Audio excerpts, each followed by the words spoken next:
A paz do Senhor Jesus a todos que acompanham o canal Semeando Vida e sejam todos muito bem-vindos a mais um testemunho que vai edificar a sua vida.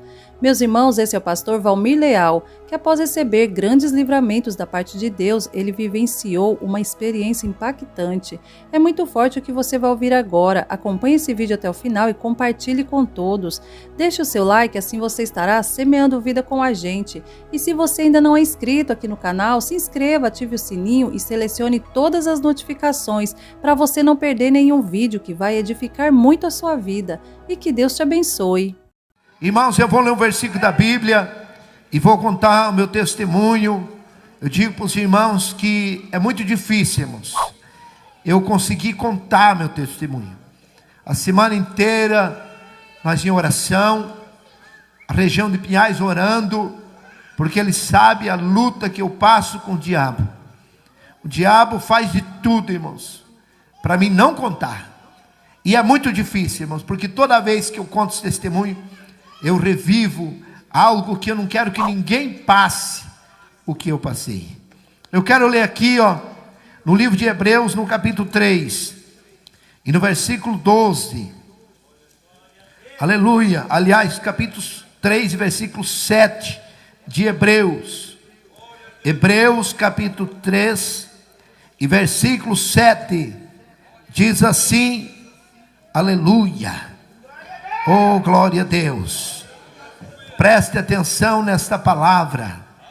Os ouvintes de casa também, preste atenção nessa palavra. Porque tudo que Deus faz, irmãos, Ele luta para nos salvar.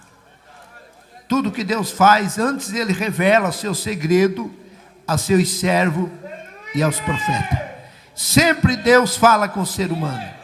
Por mais que ele esteja fraco, por mais que ele esteja se sentindo caído, mas Deus sempre está falando, porque o desejo do coração de Deus é ver nós em pé na presença dEle. Talvez os ouvintes estão aí, até mesmo chorando, de tanta angústia, tanta luta, decepcionado, triste, escandalizado, mas hoje Deus tem uma palavra para você. Diz assim, Hebreus capítulo 3 e versículo 7, diz assim: assim como diz o Espírito Santo, se hoje ouvirdes a sua voz, não endureça o vosso coração, como foi na provocação no dia da tentação no deserto, onde os vossos pais me tentaram e me poram em prova, e viram minhas obras por 40 anos, e por isso me indignei contra esta geração, e disse: estes sempre erram em seus coração, eles também não conheceram os meus caminhos. Amém? Preste atenção, irmãos. Eu não vou poder contar todo o meu testemunho, mas está aqui muitas pessoas que são testemunho disso que eu estou falando é verdadeiro. Está aqui também o nosso irmão Martins, né? Inclusive, ele veio esses dias ainda saber que era eu o rapaz do acidente, porque ele era fiscal dos bingos. E está aqui ele, um homem de verdade, né? Vocês conhecem. E ele sabia que lá o funcionário tinha morrido. E inclusive, esse último acidente que eu tive, eu fiquei 3 dias e meio, morte cerebral. E a minha família não deixou tirar os aparelhos. E no 4º dia Deus me trouxe de volta. Quando Deus tem um plano na vida da pessoa, irmãos, nós passamos por momentos difíceis, mas é para nós poder entender os outros, para que o nome do Senhor seja glorificado, porque muitas pessoas não crêem que Deus pode fazer milagres. Deus confunde a medicina, porque Ele é Senhor. Irmãos, eu vou contar um pedaço da minha vida, porque eu vim de uma família muito católica, muito católica. Fui batizado, crismado, e quando eu tinha, irmãos, 8 anos de idade, eu me criei na roça, no sertão, na roça mesmo, como Eliseu. E lá, nós estávamos no mês de abril, roçando, para plantar um trigo. E estava chovendo aquela garoa. Escapou a foice da mão do meu irmão que estava perto de mim, pegou na minha perna direita, tem uma cicatriz enorme. E ali meu pai, irmãos, teve que tirar a foice, ela ficou cravada no osso. Meu pai, eu lembro, tirou aquela foice que ficou cravada na minha perna. E ali ele saiu correndo, gritando. Não tinha recurso nenhum. Irmãos, para sair de lá era só a cavalo, e horas a cavalo por meio dos matos. E ali meu pai amarrou uma corda bem apertada na minha perna, para ver se estancava o sangue. Mas eu estava mesmo assim sangrando. E era madrugada, eu creio umas 2 horas da manhã. Veio o diácono Oscar, que Deus já levou ele, e falou assim: o que aconteceu aqui? Ele veio a cavalo e falou assim: o que aconteceu aqui que Deus me mandou aqui? Aí meu pai contou, ele veio lá, desamarrou aquela corda, orou, e Deus estancou sangue na hora, para a glória de Deus. Eu estava chorando de dor. Aquele não tinha nem um doril, nem um anador, nada. Irmãos, na hora passou a dor. Ficou aquele corte branco. Eu tenho uma cicatriz enorme na minha perna direita. E ali ele falou ainda para o meu pai: esse menino não vai morrer, porque esse menino vai ser um pregador do Evangelho. Passou-se 19 anos de idade, 18 anos me casei, 19 anos. A minha esposa estava grávida, fazia 1 ano de casado. Ela estava grávida, e ali ela tinha problema gravíssimo. Ela tinha útero infantil. E com 6 meses nasceu o meu primeiro filho. Deu hemorragia, não teve como evitar, levamos às pressas, mas até chegar no hospital não tinha mais recurso. Nasceu o meu filho primogênito, Davidson, com 600 gramas. Os médicos não tinham recurso, improvisaram uma estufa e disseram para mim: esse menino tem 1% de vida. E ali namorava na roça, não tinha recurso financeiro, e eles falaram: se eu não arrumasse uma avalista, porque era o fundo rural, não tinha INSS, era o fundo rural, era o único meio que tinha de ajuda para o agricultor. E ali, se eu não arrumasse uma avalista, eles iam tirar dos aparelhos e sepultar meu filho. E eu fiquei desesperado, porque eu sabia que eu não ia conseguir uma avalista. Era a diária hoje o valor de uns 70 mil reais. Eu lembro que era o valor de um alqueire de terra. É 70 a 100 mil hoje lá. Eu não tinha a mínima condição. E aí tinha uma prima minha junto. Essa minha prima, ela foi atingida por uma macumbaria, e ela ficou depressiva, obesa, e aí ela não conseguiu mais andar. E ela tentou muitas vezes se matar, tirar sua vida. E aí minha tia contratou uma menina evangélica para ficar junto com a Suzete, minha prima. E ali, aquela menina evangelizando, um dia levou a minha prima na igreja, e lá manifestou um demônio, um espírito, saiu da vida dela. O pastor orou, expulsou, e ela levantou liberta e curada. E ela não contava para ninguém, porque a minha tia disse assim: ó, você não conte que você sarou na igreja de crente, porque tinha vergonha. Isso foi em 85, irmãos. Aquele tempo era difícil, um cristão era muito perseguido, era criticado. E aquele dia que eu estava desesperado no hospital, a minha prima falou: Valmir, eu vou te levar aonde eu sarei, e você vai fazer um voto. Mas ela mentia para nós. Ela dizia que foi um massagista que tinha colocado os nervos no lugar, e ela voltou a andar. E aí eu falei ainda para ela: levar eu no massagista? Ela disse: não, eu sarei numa igreja de crente. Aí eu lembrei do que Deus fez na minha vida.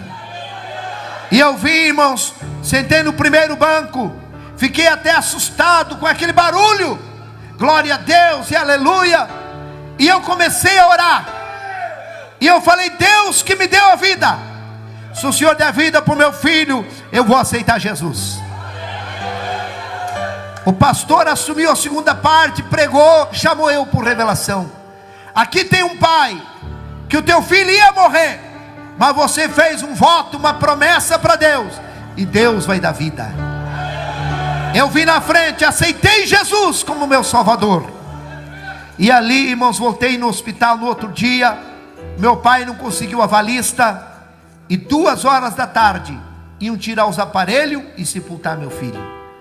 Irmão, faltava 10 minutos para nós entrar sem solução. Chegou um deputado amigo do meu pai, doutor Haroldo.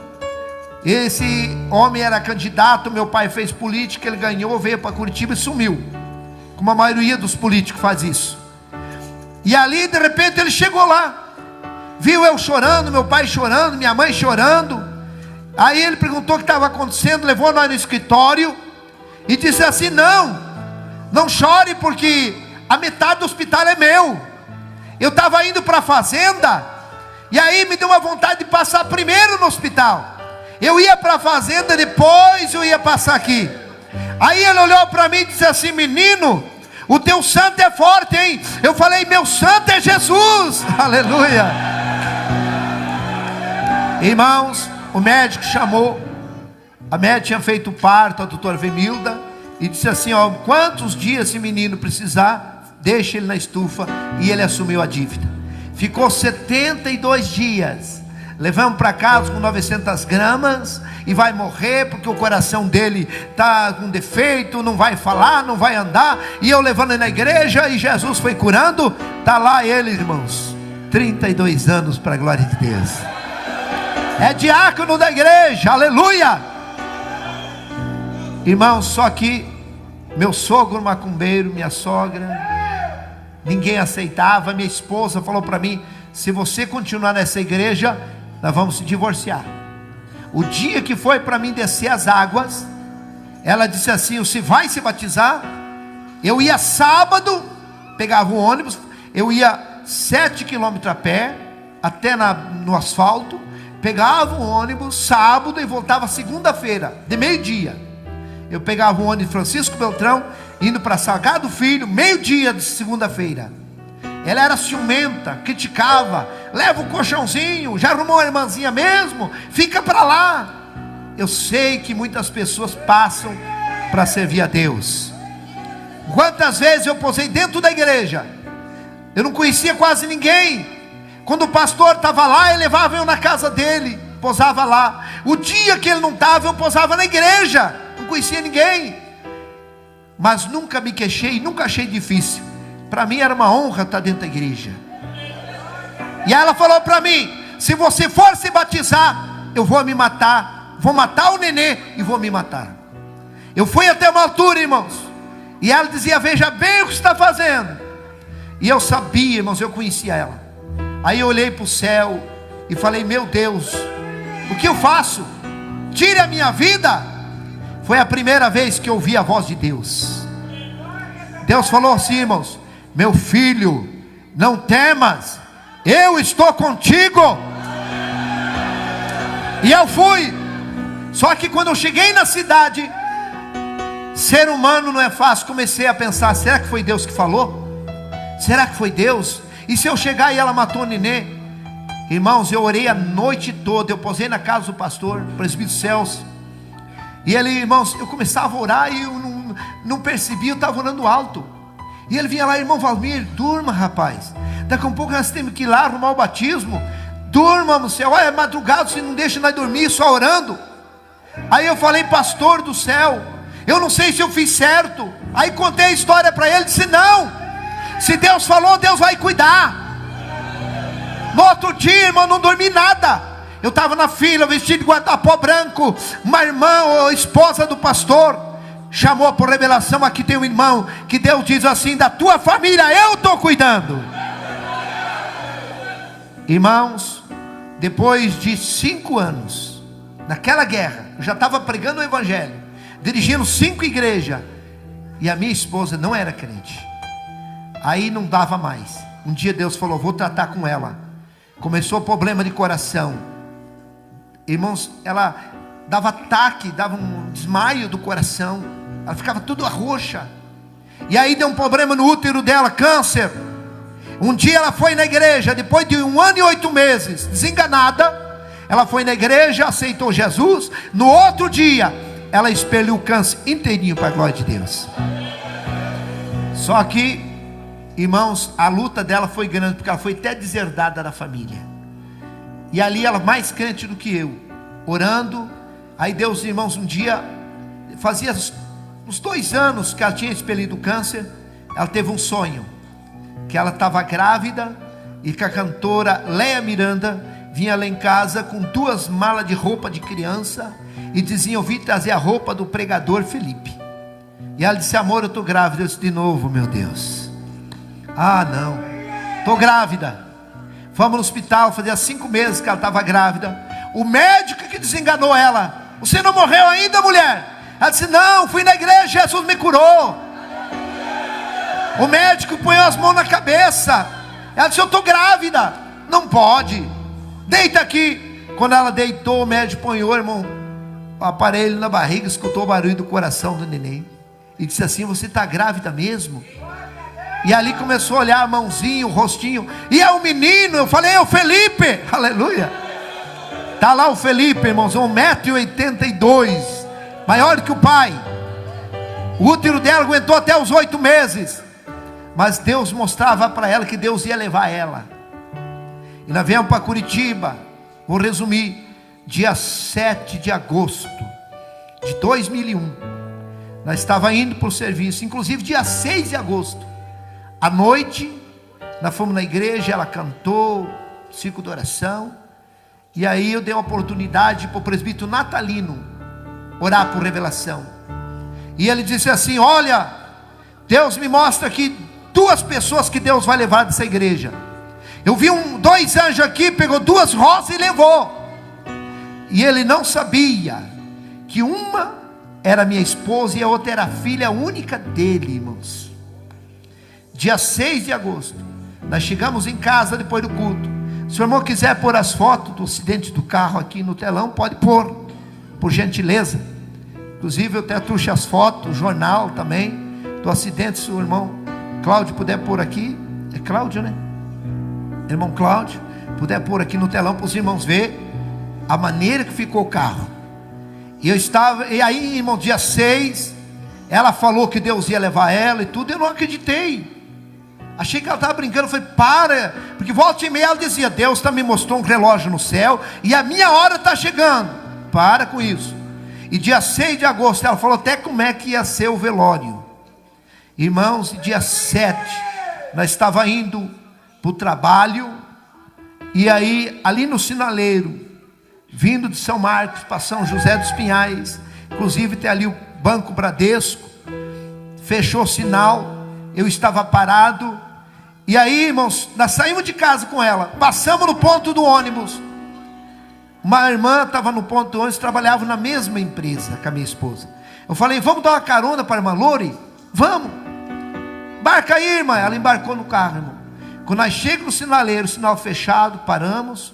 Vem um caminhão, irmãos, carregado de areia, 110 por hora, sem freio, e bateu no meu carro. Levou nós 150 metros embaixo do caminhão. Aí ele bateu contra um poste. Meu carro saiu de baixo e ele subiu em cima do poste, no barranco, e tombou em cima de nós. O caminhão carregado de areia, irmãos, 17 metros de areia. De recente tinha carregado o areal, pura água. E ficou o caminhão, despejou areia, e o caminhão em cima da areia e nós embaixo. 1h30, matou minha esposa, matou a irmã que estava junto no carro. E ali, irmãos, eu consciente, engolindo areia. Meu carro ficou todo esmagado. Não existe uma possibilidade de um ser humano ficar vivo. Eu não sei como Deus me deixou vivo. Foi 4 horas da manhã, foi 8h30 mais ou menos, foi um acidente. E foi 4 horas da manhã, o médico me deu alta, e eu vim para o velório. E ali, irmãos, ainda eu fiquei mais uns 3 meses na igreja. Enquanto você está olhando para Jesus, tem fé de orar, buscar a Deus, você não começa a questionar, você vence a luta. Mas quando você começa a questionar, olhar para a luta, você não aguenta. E eu lembro que ainda fui, preguei, celebrei a Santa Ceia. E eu cheguei em casa, meus filhos chorando, não queriam ir para casa. Mãe, cadê a mãe? Vamos esperar a mãe, pai. Não, meu filho, a mãe já está no céu. Não, tinha um com 10 anos e outro com 14. Os dois prematuros, irmãos, muito apegado da mãe. Quando, irmãos, eu cheguei em casa, meus filhos chorando. O mais novo estava entrando em depressão. E eu começava, já fazia uns 7 dias, eu questionando, por que isso?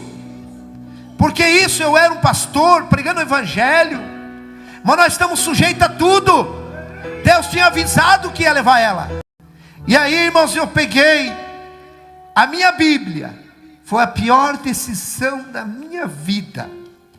Foi ali a minha derrota, irmãos. Eu peguei a minha Bíblia, fechei o zíper dela e falei, eu nunca mais prego o evangelho. Peguei e joguei em cima do guarda-roupa, aquela Bíblia com tudo assim, irmãos. E quando eu joguei a Bíblia em cima do guarda-roupa e falei, nunca mais eu prego o evangelho, porque eu comecei a questionar. As pessoas faziam pergunta para mim, pastor, como é que vai acontecer isso? Você não era crente? Mas Pedro também era um apóstolo e não foi crucificado. Tiago não era um apóstolo e não foi morto à espada. Nós estamos sujeitos a tudo, meus irmãos. Mas temos que fazer que nem Paulo, combater o bom combate, nem que morra, mas não podemos perder a fé. Aquele dia eu perdi a fé em Jesus, e ali eu senti sair de mim o Espírito Santo, e eu fiquei tão vazio, irmãos, não tinha mais sentido a minha vida. Eu ia orar, não sentia nada de Deus. Eu ia, irmãos, muitas vezes jejuar, eu ficava entregando meu jejum, Jesus recebe meu jejum, e eu senti que Deus não recebia. E eu comecei a me afastar da igreja, e eu comecei a ficar em casa, entreguei a igreja, e eu comecei a fugir dos irmãos, fiquei sem Santa Ceia. E ali, irmãos, eu comecei, vendo no culto, eu ficava em casa assistindo novela, vendo filme para preencher aquele vazio. Mas quando eu deitava na cama, eu me sentia, irmãos, uma pessoa sem vida mais. Porque a pessoa, quando conhece a Bíblia, é batizado com o Espírito Santo, conhece, teve intimidade com Deus, e ele, se ele perdeu o Espírito Santo, a vida não tem mais sentido nenhum. A minha vida era uma vida sem graça. Eu lembro quantas vezes os irmãos chegavam lá em casa, meus filhos estavam no colégio, e eu chorando dentro de casa, e os irmãos chegavam lá, batiam palma, e eu com a casa fechada. Pastor Valmir, o carro dele está aqui. Eu tinha voltado a trabalhar, irmãos, comprado outro carro. O carro dele está aqui. Ô irmão Valmir, pastor. E eu lá, irmão, não quero ver eles. Porque, irmãos, a pessoa quando está distante de Deus, ele não quer ouvir falar que Jesus vai vir. Ele tem medo de morrer. E eu não queria nem que ninguém falasse, Jesus está às portas para voltar. Eu sabia que eu ia ficar. E depois de 9 meses e 3 dias do primeiro acidente, dia 10 de maio, irmãos, de 2002, nós estávamos tocando uma obra, o pastor lembra, Bingo, Palácio 60. Ele não me conhecia. Foi esses dias que eu dando entrevista no rádio, que o pastor ficou sabendo que era eu, aqui no púlpito, que ele ficou sabendo que era eu, o funcionário que tinha se acidentado. Dia 10 de maio de 2002, eu saindo de casa, Deus falou comigo ainda, irmãos. Por isso que Deus sempre avisa. Essa palavra, quando vi a voz do Senhor, não endureça o coração. Irmãos, eu fui até a garagem, eu chorei, porque Deus falou comigo, não vá trabalhar hoje. Eu fui até o carro, voltei até o carro, mas eu tinha 4 funcionários, e nós éramos 2 responsáveis por 52 funcionários. E ali, irmãos, eu falei, eu não posso, eu tenho que ir. E eu peguei meu carro e fui. Quando eu cheguei na obra, tinha um obreiro, que era um funcionário meu, o irmão Rubens. Esse irmão Rubens, ele era crente, dirigente de igreja. E ele veio e me abraçou e disse assim, pastor Valmir, Volte para a igreja. Jesus está voltando a ser mortal, pastor. E eu falei ainda para ele: onde é que você vai pregar hoje? Ele falou: eu vou pregar na minha igreja. Ele dirigia uma igreja lá em Contenda. Eu falei: então hoje eu vou lá. Vou lá na tua igreja hoje, pegar o carro, os piá, e vou lá. E vou reconciliar. Ele disse: então vai lá hoje. Mas para ele parar de falar. Eu não ia. Eu só falei aquilo só para ele parar de falar que Jesus ia vir. Irmãos, 11h30 da manhã, eu subi para ajudar em cima do telhado, para ajudar, irmãos, os carpinteiros a cobrir ali aquele barracão. E ali, irmãos, eu ajudando um servente a levar uma telha. Eu não sei se não foi o diabo, irmãos, que fez aquilo. Ele numa ponta da telha, eu levando na outra, e deu um vento tão forte, que me desequilibrou. Eu estava sem cinto, não tinha cinto para mim. E aí eu desequilibrei em cima daquela tábua, e eu me obriguei a pisar na telha, essas telhas de 6 milímetros. E quando eu pisei na telha, a telha furou, ela quebrou. Quando afundou minha perna, eu gritei: meu Deus, eu vou morrer e eu estou desviado. Porque eu sabia aonde eu ia cair. Ou era ferro de ponta, ou era essas pedras de calçamento paralelepípedo. Porque ali era um estacionamento. Nós ia fazendo os barracões, ia tirando as pedras e jogando em cima do concreto. E quando afundou minha perna, eu tentei me agarrar, não foi quebrando, e eu vim 8,70 metros a 9 metros de altura. Eu caí, irmãos, de cabeça em cima daquele monte de pedra. Ainda eu levei as minhas mãos. Esse braço, irmão, é tudo platina. Ele ficou mais curto. Olha o tanto que ele é mais curto. Esse aqui também, irmãos, tem pino e platina. O meu joelho esquerdo, eu não tenho patela, é um pedacinho de ferro e pino. Pela medicina eu não podia andar. Eu mexo com a minha perna assim, estrala pino com pino. E eu caí e bati minha cabeça em cima daquelas pedras. Quebrou todo o meu crânio, irmãos. Deu traumatismo craniano. E ali quando eu caí no chão, ainda agonizando, eu tentei reconciliar. Já entrei em coma. E quando eu entrei em coma, que apagou tudo, eu comecei a ver uma neblina branca. Eu já estava morto ali. Eu vi uma neblina branca e comecei, eu falei: meu Deus, o que aconteceu comigo? Aí eu vi, irmãos, a morte vindo. Ela é idêntica a essas lesmas que tem na parede do banheiro, só que ela era do tamanho do caminhão. Ela vinha voando assim, e eu já deduzi a morte. E eu gritei: morte não, eu não posso morrer, eu estou desviado. E ela veio e me engoliu. Quando ela me engoliu, irmão, eu saí do meu corpo.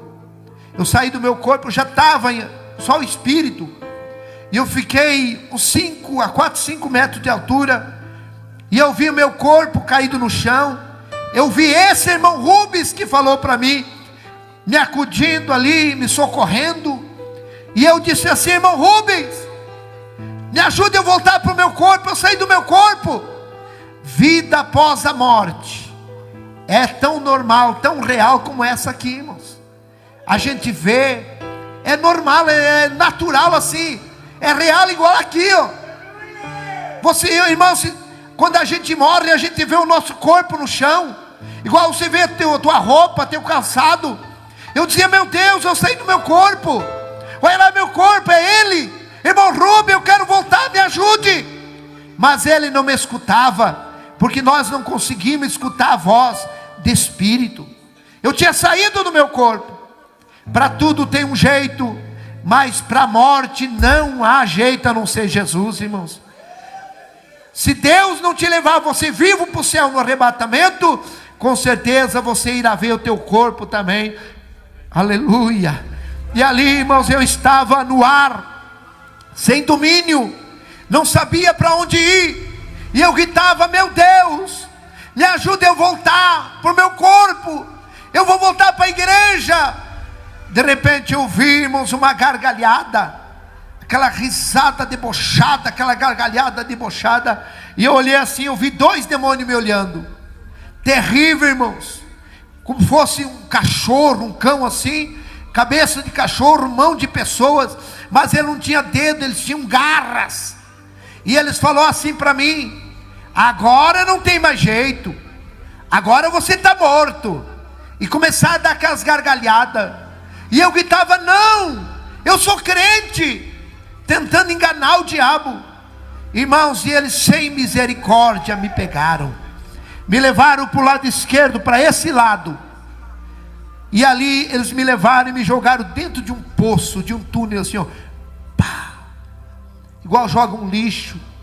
Irmãos, vida após a morte é tão real, que eu dizia: não é verdade que eu morri, eu vou me acordar, é um sonho, é um pesadelo, e quando eu acordar desse pesadelo, eu vou voltar para a igreja.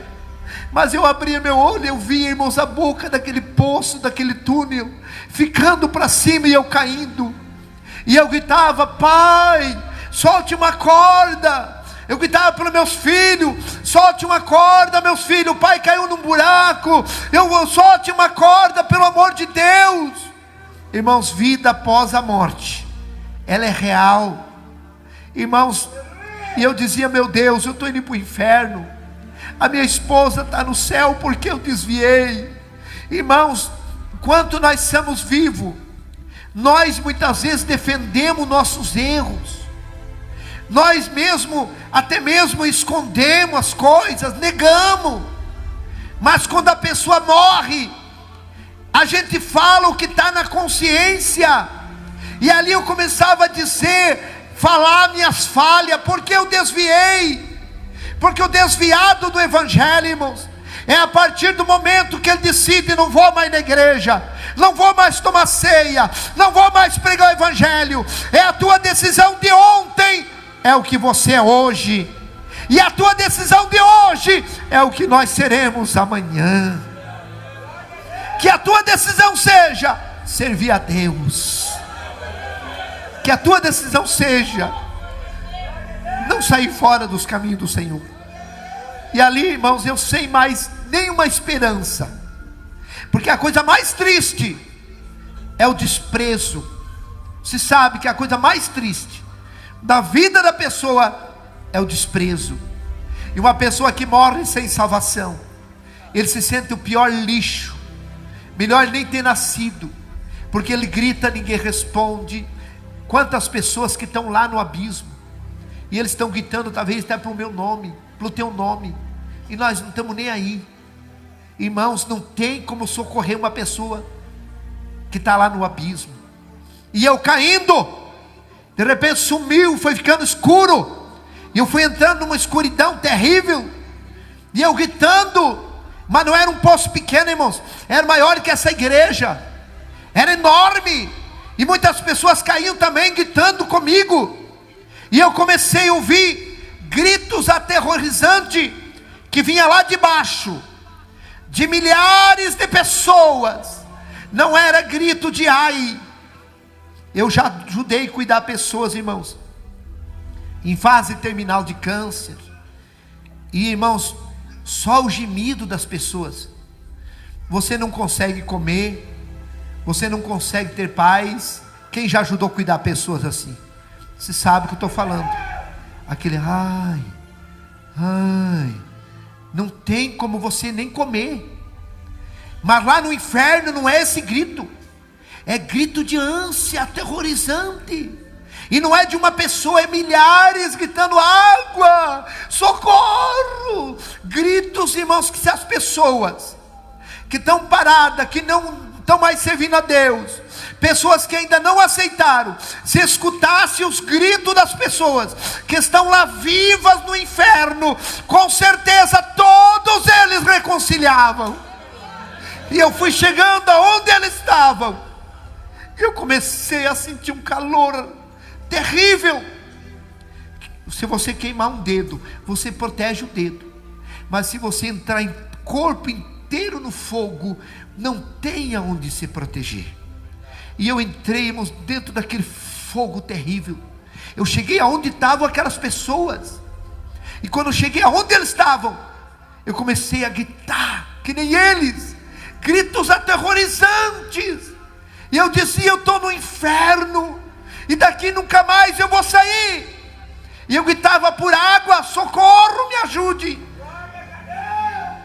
Irmãos, tem horas, momentos assim. Eu não sei quantas horas eu fiquei no inferno. Lá a pessoa sente sede, sente dor. Se tirar uma pessoa lá do inferno e acalmar a dor dele e perguntar: onde é que você morava? Eu morava na rua tal, telefone tal. Ele sabe tudo. Ele vai com a sua consciência junto. Ele está sabendo de tudo. Irmãos, eu estava lá, no meio daquele fogo, gritando. E tem momentos que aqueles demônios, eles dão gritos aterrorizantes, irmãos. No inferno, o inferno é um salão embaixo da terra. Tem como fosse uma botija, um túnel que desce, e embaixo da terra aquele enorme salão. E lá está cheio de pessoas, homens, mulheres, jovens, gritos. E irmãos, tem horas assim que aqueles demônios dão um grito aterrorizante. E começa como um redemoinho. E o fogo acende mais. E começa aqueles gritos de fogo, irmão. Como aquele redemoinho faz um grito terrível. O vento começa a e começa grito. Aquele povo desesperado gritando. E aumenta a caloria, que não tem suporte, não tem como suportar. E aqueles demônios torturando as pessoas lá. Irmãos, tem coisas que eu não conto. O que aquelas pessoas estão passando lá. Foi uma luta tão grande, irmãos, para mim conseguir contar esse testemunho. A primeira pessoa que eu consegui contar, irmãos, foi meu cabeleireiro, Josemar Piascoski, lá do Planto São Marcos. Um dia estava chovendo, fui cortar meu cabelo, e foi Deus. E ele começou: pastor, mas você não morreu? E ele começou assim, parecia que ele sabia. E eu comecei a contar para ele. Eu falei: você não conta para ninguém? Não, não conto.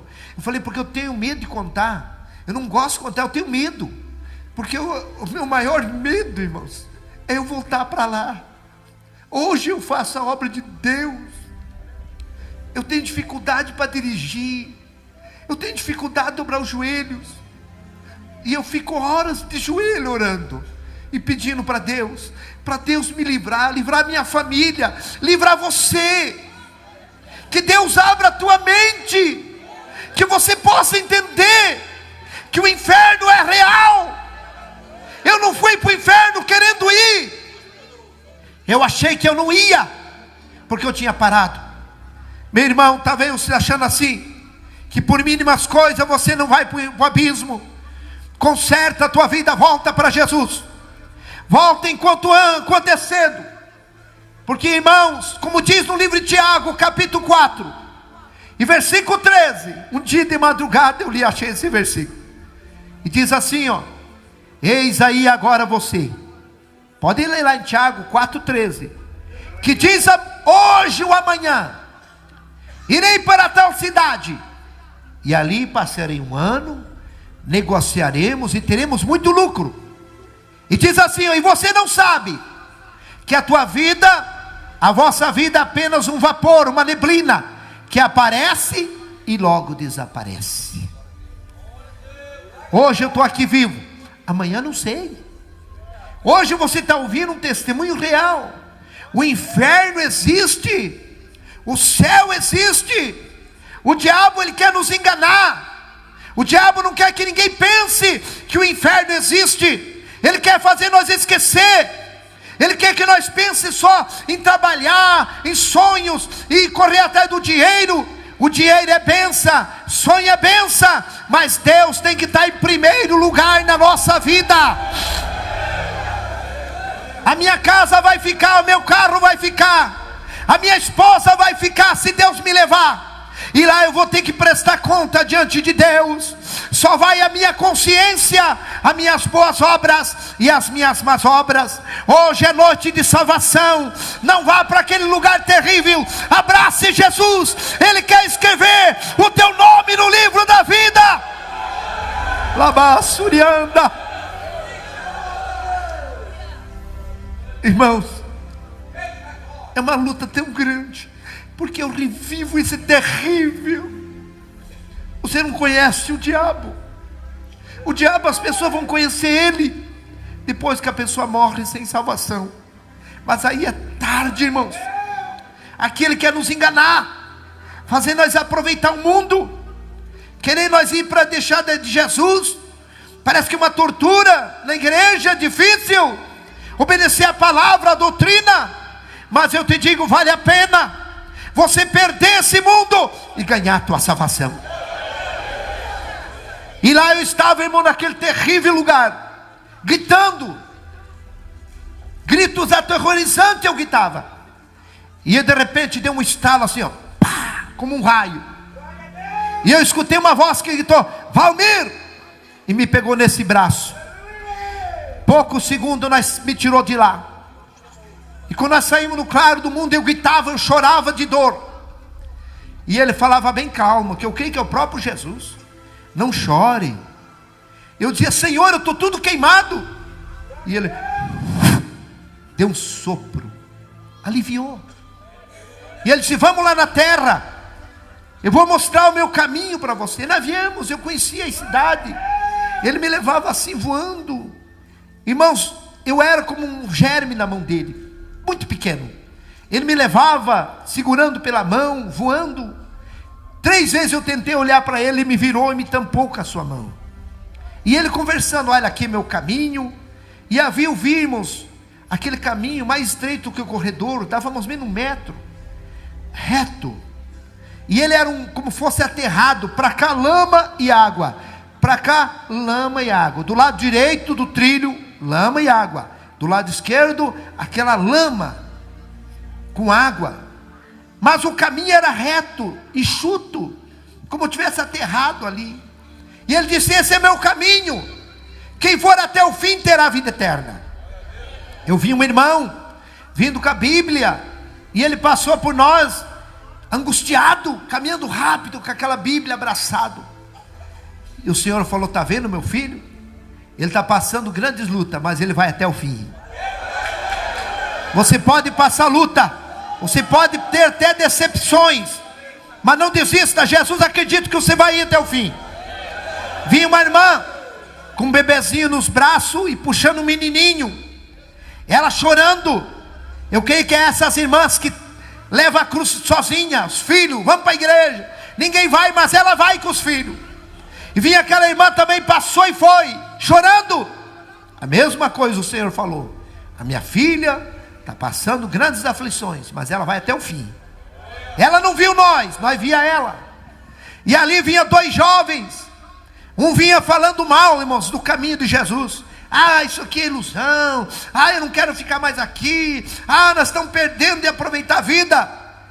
E tinha um que escutava, irmãos, caminhando assim de costa, escutando, bem assim ele caminhava, escutando. E o outro falando.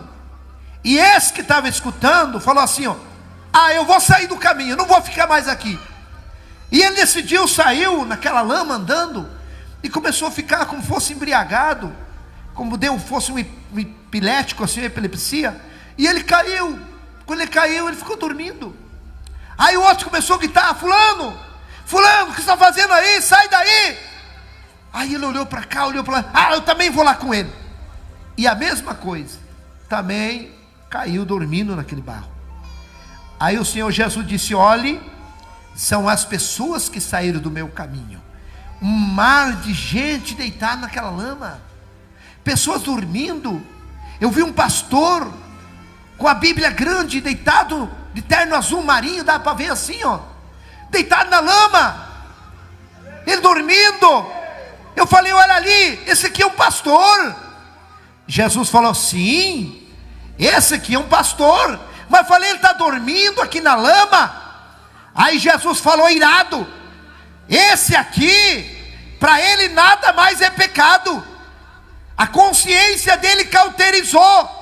Está ele e seus seguidores aqui na lama dormindo. Sem santidade ninguém verá o. Tem muitos pastores que abrem as portas, nada mais é pecado, tudo pode, para segurar o povo na igreja. Cuidado, meu irmão, tem muitos pastores dormindo na lama. Não vai para a lama não, fica com Jesus. Fica com Jesus. Do lado direito estavam todos eles dormindo.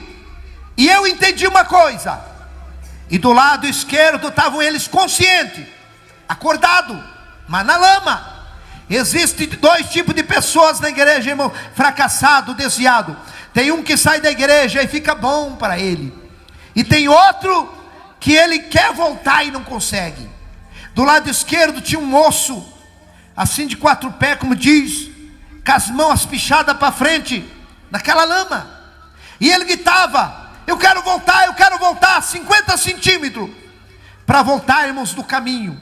E ele dizia: eu quero voltar, mas não tinha força, as mãos travadas. Aí Jesus falou: esse aqui quer voltar, mas ele não quer se desprender.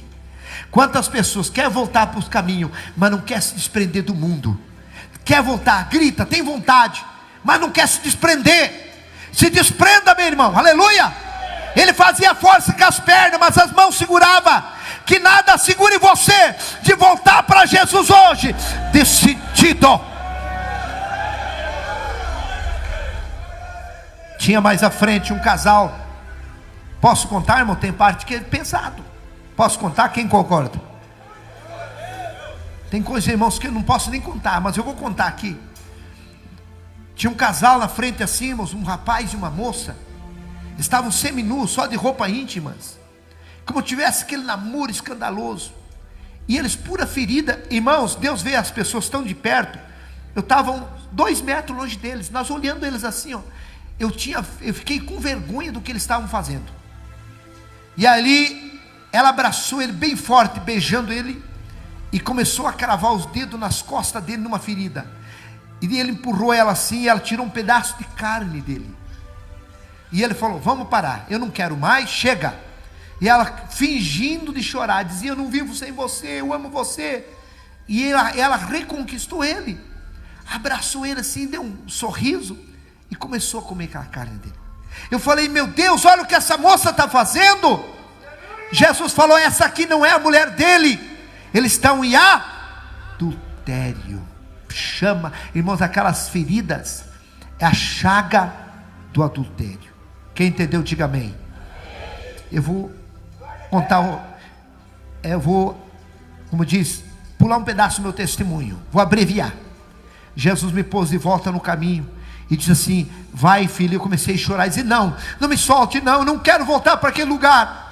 Aí Jesus me pegou pelos 2 braços e firmou e falou assim: ó, firma tuas pernas. Aí eu tive força, ele estendeu o braço e eu comecei a andar, acompanhando o braço dele, chorando. Eu desse tamanhinho, acompanhando aquele braço grande, aquele guarda-pó branco, aquela manga comprida. E eu tenho certeza, irmãos, que até hoje, se eu estou em pé andando, porque é a mão de Deus que tem me segurado.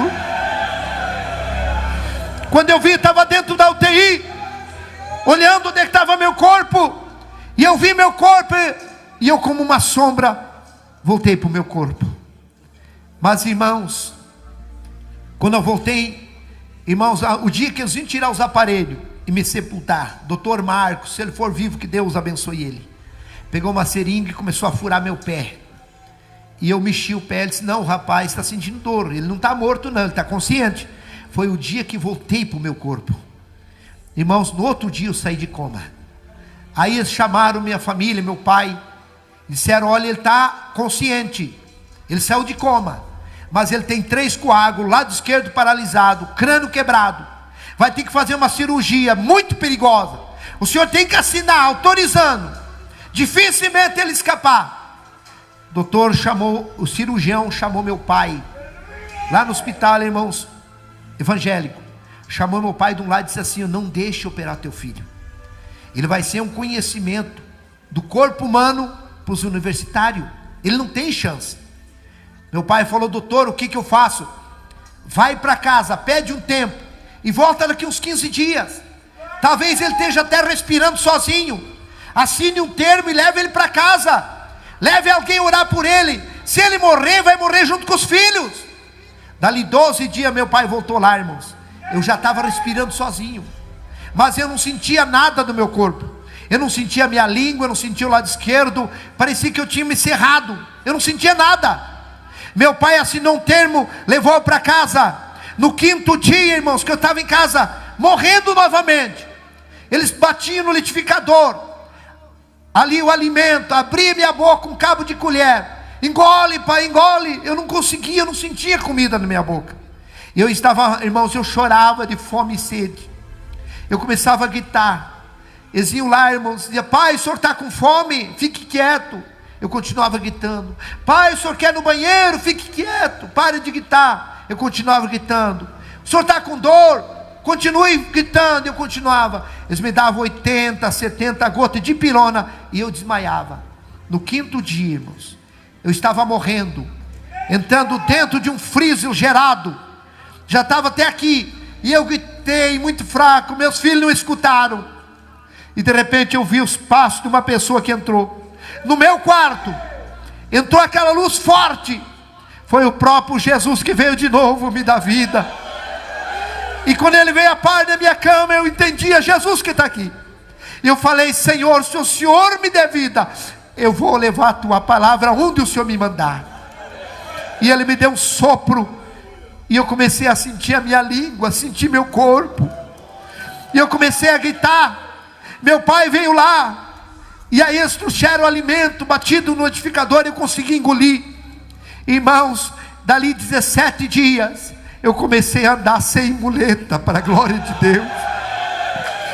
Eu estou aqui vivo, falando que Jesus vivo. Jesus está vivo, igreja. Ele cura.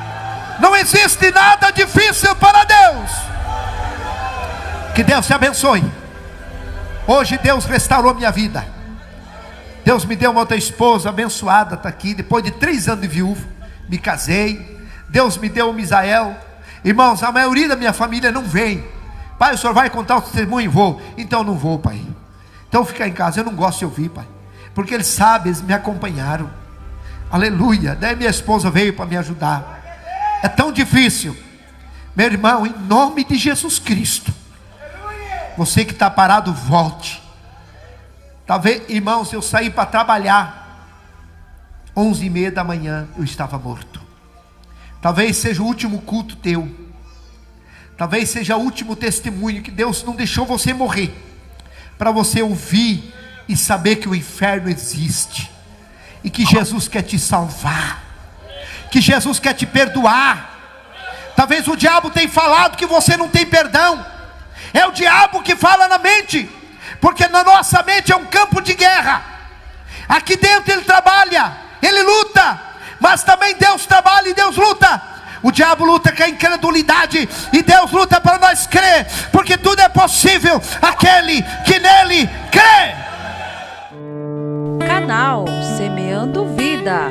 Deus dá o crescimento à semente que é plantada em terra boa. Deixa aqui o seu comentário, se inscreva no canal e ative as notificações para receber mais conteúdos que irão abençoar a sua vida. Até a próxima e fiquem com Deus.